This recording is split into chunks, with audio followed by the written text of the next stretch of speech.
Dear students, this is our 15 video lecture of class 5th SST and we are reading chapter 4, the climatic reasons of the world. Yesterday we have studied about that there are 3 climatic reasons of the world. The first one is the tropical region, second one is the temperate region, and the third one is polar region. And we were reading about the tropical region. Let's continue. Some areas in the tropical region have monsoon type of climate. जो कुछ areas होते हैं tropical reason के, उनका climate कैसा होता है? Monsoon type of climate होता है. This type of climate is found in the northern Australia. और इस टाइप का जो क्लाइमेट होता है वो कहाँ मिलता है? वो उत्तरी अमेरिका में मिलता है, northern Australia. And south eastern parts of Asia including India. और एशिया में कहाँ पर? साउथ ईस्टर्न पार्ट्स में मिलता है. और इंक्लूडिंग इंडिया, इंडिया में भी इस टाइप का क्लाइमेट मिलता है. These area generally have heavy rainfall during summers. और इस एरिया में जनरली मतलब सामान्यतः जो गर्मियों में बहुत ज़्यादा बारिश होती है. The winters are mostly dry. और जो सर्दियाँ होती हैं मतलब वो ड्राई होती है, वहाँ बारिश, सर्दियों में बारिश नहीं होती. Other areas in the tropical region have a hot and dry desert type of climate. और कुछ एरियाज होते हैं ट्रॉपिकल रीजन में, वहाँ का क्लाइमेट कैसा होता है? बहुत ही ज़्यादा गर्म and dry desert type of climate होता है. ड्राई मीन सूखा. All the big deserts of the world are included in this. जितने भी बड़े डेजर्ट हैं, रेगिस्तान हैं संसार के, वो सारे इसी एरिया में है. Hot and dry winds blow over these areas. गर्म और सूखी हवाएं यहाँ पर चलती हैं, इन एरियाज में चलती हैं. There is hardly any rain. और यहाँ पर बारिश बहुत ही मुश्किल से होती है, मतलब बहुत ही ज्यादा कम बारिश होती है. हार्डली मीन्स ना के बराबर ही बारिश होती है. Second one is the temperate region. Temperate region क्या है? This region lies between the tropic of Cancer and the Arctic Circle. ये जो रीजन है, ये जो क्षेत्र है, ये कहाँ पड़ता है? ये ट्रॉपिक ऑफ कैंसर और आर्टिक सर्कल के बीच में है. In the northern hemisphere. Northern hemisphere में ट्रॉपिक ऑफ कैंसर और आर्टिक सर्कल के बीच में है. And between the Tropic of Capricorn and the Antarctic Circle in the southern hemisphere. और सदर्न हेमिस्फीयर में कहाँ है ये रीजन सदर्न हेमिस्फीयर में ट्रॉपिक ऑफ कैप्रिकॉर्न और एंटार्क्टिक सर्कल के बीच में है. The sun does not shine directly in these regions. और इन क्षेत्रों में जो सूरज है वो बिल्कुल डायरेक्टली नहीं मतलब शाइन करता. The summers are not so hot and the winters are very cold. और जो समर्स होती है यहाँ पर बहुत ज्यादा गर्म नहीं होती.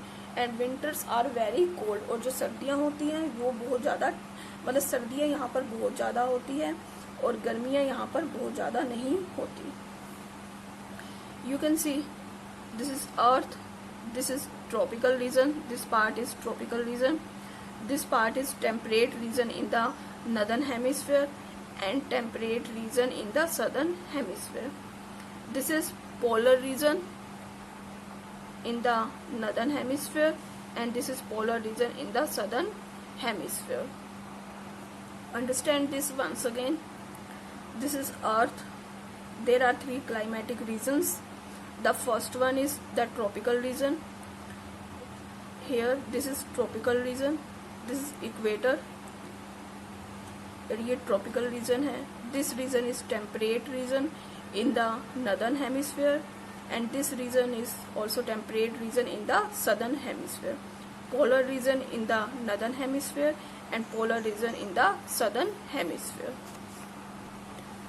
The third one is polar region. Polar region क्या है? As we move from the Arctic Circle and Antarctic Circle towards the poles. जैसे ही हम मूव करते हैं कहाँ से? Arctic Circle and Antarctic Circle towards the poles की तरफ.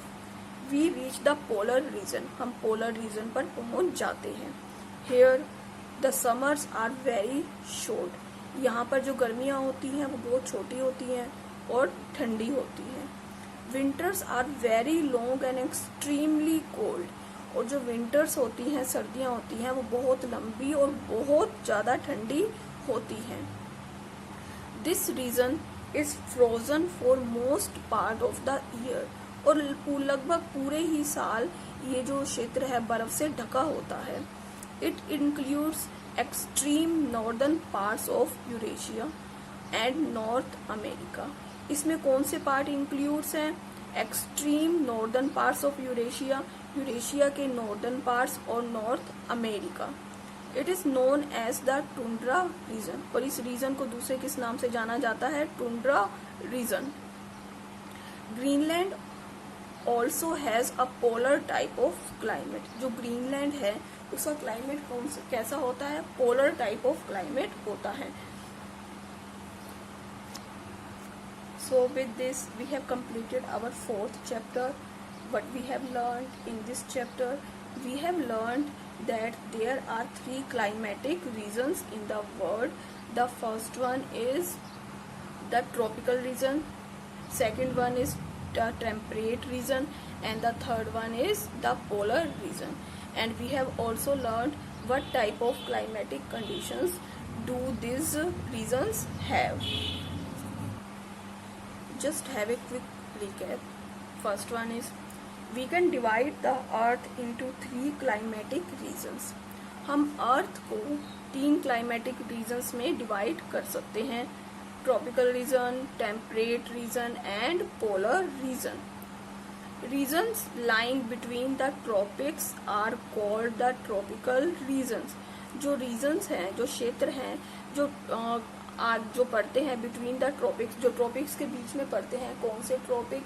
Tropic of Cancer and Tropic of Capricorn. ये कौन से रीजन है? Tropical regions. The third one is the regions between the Tropic of Cancer and the Arctic Circle. और कौन सा क्षेत्र जो ट्रॉपिक ऑफ कैंसर और आर्टिक सर्कल के बीच में है? And between the Tropic of Capricorn and Antarctic Circle. और सदर्न हेमिस्फीयर में कहाँ पर है? Tropic of Capricorn and Antarctic Circle के बीच में है. उन रीजन्स को क्या कहते हैं? Temperate regions. In the northern hemisphere the regions between the Tropic of Cancer and the Arctic Circle, and in the southern hemisphere the regions between the Tropic of Cancer and Antarctic Circle. उन regions को क्या कहते हैं? They are called as the temperate regions. The fourth one, regions between the North Pole and the Arctic Circle. Regions जो North Pole और Arctic Circle के बीच में है. And between the South Pole and Antarctic Circle. और South Pole और Antarctic Circle के बीच में है. They are called the polar regions. Polar regions कहते हैं उन्हें. ये जो polar regions है, यहाँ पर बहुत ज़्यादा सर्दी होती है और मतलब गर्मी ना के बराबर ही होती है. टेम्परेट रीजन में यहाँ का जो टेम्परेचर होता है, टेम्परेट रीजन में मतलब गर्मी बहुत कम होती है और सर्दी अधिक होती है. और ट्रॉपिकल रीजन में बहुत ज़्यादा गर्मी होती है और बहुत ज़्यादा हैवी रेनफॉल होता है और सर्दी बहुत कम होती है. All the big deserts are included in this tropical regions. New terms. First one is climatic regions. Regions of the world having similar climatic conditions. World के ऐसे जगह जहाँ की जो क्लाइमेटिक कंडीशंस होती हैं, जहाँ की जो जलवायु की स्थिति होती है वो सेम होती है, उसे कहते हैं climatic regions. Frozen. Any liquid or water turning into ice or another solid due to extreme cold. कोई भी लिक्विड या फिर पानी वो बर्फ में बदल जाना या किसी और सॉलिड में बदल जाना, किसकी वजह से? बहुत ज़्यादा सर्दी की वजह से, उसे कहते हैं फ्रोजन. फ्रोजन मीन्स बर्फ. Monsoon. A seasonal prevailing wind that generally brings rain. मतलब ऐसी मौसम की चलने वाली हवा जिसकी वजह से बारिश होती है, उसे कहते हैं monsoon. So students, what you have to do, you have to write these new terms in your notebooks and learn these new terms. Thank you.